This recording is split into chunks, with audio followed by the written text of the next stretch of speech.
To our 18th anniversary. What is your name and where are you calling from? Hi, my name's Randy. Hey, Randy, how you doing? Hi, Randy. I'm good. How are you guys? Yeah, we're all right. Where are you calling from, Randy? I'm calling from Dover, Delaware. So it's almost 2 o'clock in the morning where you are. It's the only time I have alone with my new Dell, and I love it. Thank you. Great. What kind of things are you using your Dell for, Randy? Well, mostly personal use, like porno. Oh. Yeah, that's a lot of porno. Did you hear the happiness in his voice? Today on Let's List Them, we will be counting down 5 things the porn industry has done for the world. I am not saying the porn industry is a positive thing for society, but facts are facts. And you are about to see how an industry that has such a negative perception has changed the world. The porn industry and its audience are the pioneers of many business models and technology that still function today. There will be no X-rated content shown in this countdown, but we will discuss matters not suitable for kids, so you might want to remove them for the room, but let's do this. Number 5. Sped up the development of the internet.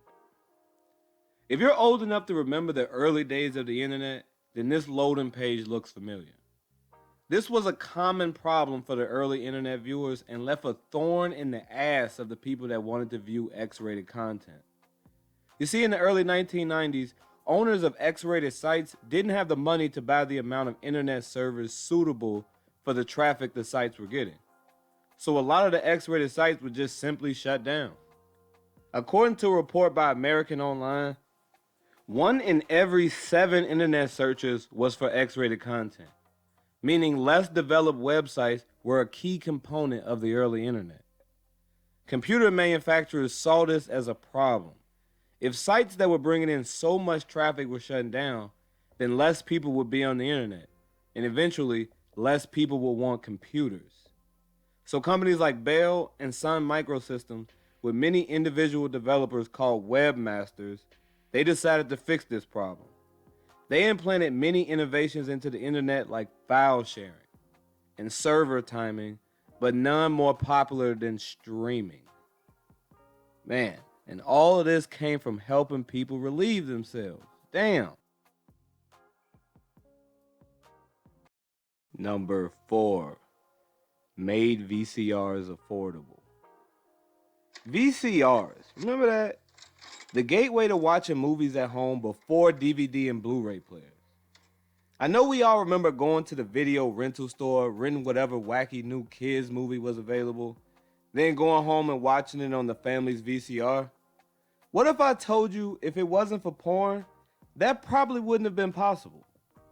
When VCRs and VHSs initially hit the market in 1977, the price of the VCR was more than $900, and the VHS cost between $60 and $100. There was no way the average American family could own a VCR.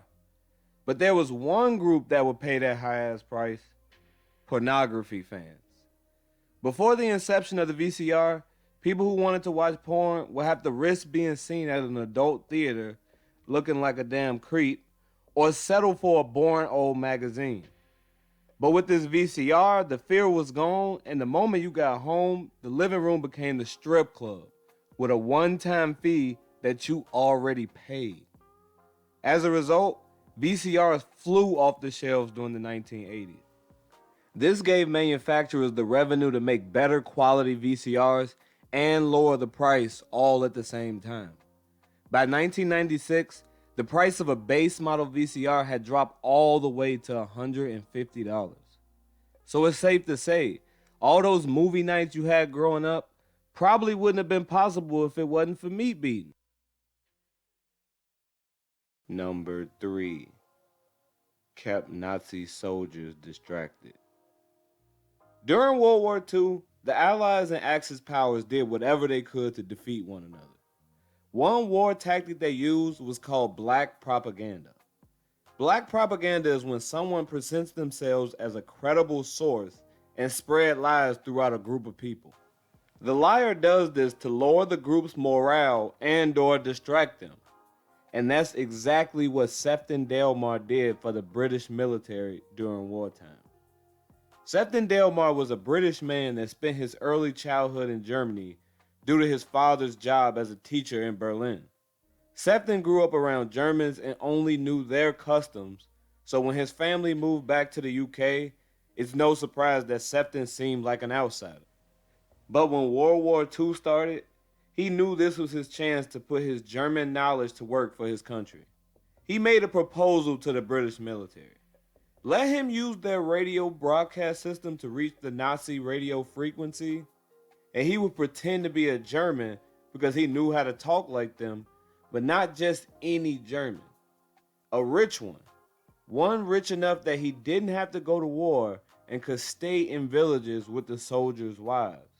While pretending to be this rich German bachelor, Sefton would go into detail about all the sex he was having with Nazi soldiers' wives. It was literally radio porn. Sefton and his staff would find out popular hometowns of Nazi troops, then go in the air and go in grave detail how this man they all thought to be real had sex with a woman from that town. This drove Nazi troops crazy.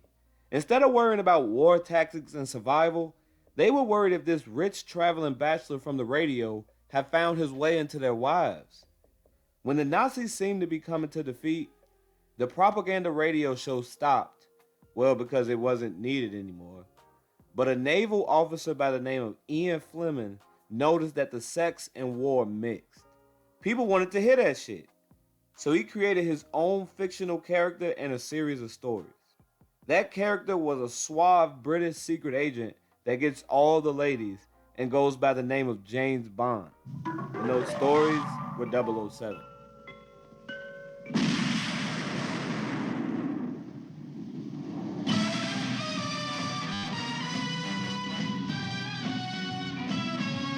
Number 2, the power of internet ads. Pop-ups. Hands down the worst damn part of the internet. There's nothing worse than searching for that tiny X on the ad when you're on an internet mission. But no matter how much we hate pop-ups, they aren't going anywhere because it makes the site owners bank. One of the first online industries to do it was the porn industry. It was an obvious idea right in their lap. All they had to think about was, what do people think about when they're on their site? I want to have sex. How can I make my body look like that? Or why isn't this thing staying hard? So it was obvious. Offer ad spots to dating sites, diet pill manufacturers, and corporations with male enhancement products. Watch their internet traffic go up and boom. The site dedicated to Brazilian butts just became the biggest advertisement agency in its operating state, and in some cases, operating country, if the site is ran overseas. Number 1, the self-payment method. Shopping online, the convenient, modern way to buy things we need. All you have to do is slap that debit card number into one of those sites and boom, the mail service would take care of the rest. But let me ask you this. Do you think shoppers in the 80s and 90s were willing to put their credit card numbers into this machine they barely knew anything about? Hell no. That blouse or those shoes just wasn't worth the risk of someone taking their information. But this website that's offering unlimited access to over 1 million nude pics and will send me magazines, porn fans would take that risk. No problem whether they sign up. Another thing the self-payment method did for this horny bunch was give them privacy. No more risking nosy neighbors or the mailman seeing your mail check to titsisland.com. Self-payment also gave way to the subscription model. We all know about that. Nowadays, you can get almost anything for $9.99 a month, even underwear. So I'm going to leave you with a question. If X-rated sites didn't show the world that people were willing to purchase things online or have subscription for access, would some of the world's biggest online corporations exist today? Who knows?